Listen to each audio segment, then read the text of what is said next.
আমার পনির খেতে খুব একটা ভালো লাগে না, কিন্তু এই রেসিপিটাকে জানি না কেন আমি একদমই রেজিস্ট করতে পারি না।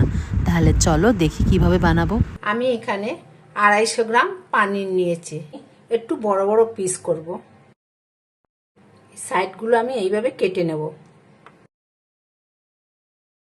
সাইডে কেটে রাখা পনিরটা এবার পনির থেকে যেগুলো অংশ বেরোবে ওটা আমরা ভালো করে ক্রাশ করে এক এক করে কাজু, আমন্ড, পেস্তা কুচোনো, এগুলো সব কুচোনো থাকবে, ব্ল্যাক পেপার, আমচুর পাউডার আর ধনে পাতা দিয়ে ভালো করে মিক্স করে নেব।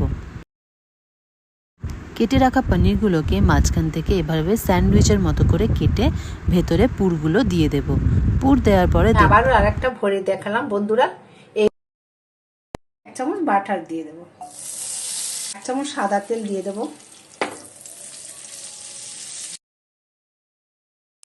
একটা একটা করে আমি দিয়ে দেবো।